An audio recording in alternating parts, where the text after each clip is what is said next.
بسم اللہ الرحمن الرحیم۔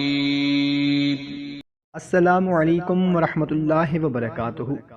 محترم خواتین حضرات، امید ہے آپ تمام دوست احباب خیریت سے ہوں گے۔ محترم سامعین، جیسا کہ آپ نے تھمبنیل میں پڑھ لیا ہوگا کہ صرف 41 مرتبہ پڑھیں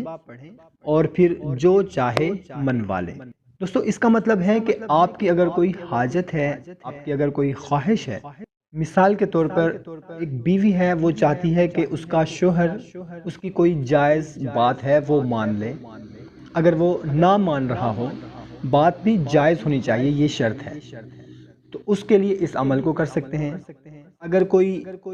مرد ہے، وہ اپنی بیوی سے چاہتا ہے کہ اس کی کوئی ایک خاص حاجت ہے یا کوئی خاص خواہش ہے،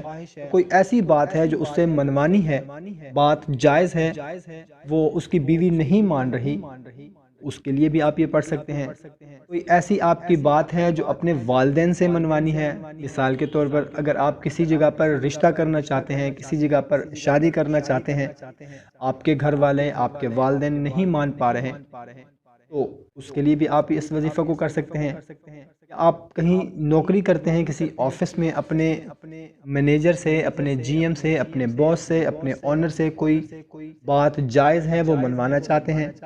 اس کے لیے بھی آپ اس عمل کو کر سکتے ہیں۔ مطلب کہ جائز بات منوانے کے لیے اس وظیفہ کو کیا جا سکتا ہے، صرف 41 مرتبہ آپ نے اس عمل کو کرنا ہے۔ تو اپنی کسی بھی حاجت یا مقصد کی تکمیل کے لیے، کسی سے جائز بات منوانے کے لیے آپ نے کرنا کچھ اس طرح سے ہے کہ کم از کم 41 مرتبہ یا ارحم الراحمین، یا ارحم الراحمین اول اور آخر 3 مرتبہ درود شریف کے ساتھ صبح و شام آپ نے پڑھنا ہے۔ انشاءاللہ عز و جل جس سے بھی آپ کوئی جائز بات منوانا چاہیں گے، آپ کی بات مان جائے گا، تمام حاجات غیب سے پوری ہوں گی انشاءاللہ۔ آپ کا کوئی بھی مسئلہ ہے، کوئی بھی مقصد ہے، کوئی بھی پریشانی ہے جو کہ کسی دوسرے بندے نے حل کرنی ہے، اس سے آپ نے اپنی بات منوا کے اپنا مسئلہ، اپنی پریشانی، اپنی حاجت پوری کروانی ہے، تو اس کے لیے آپ اس عمل کو کریں، انشاءاللہ عز و جل آپ کی بات رد نہیں کرے گا، مان جائے گا۔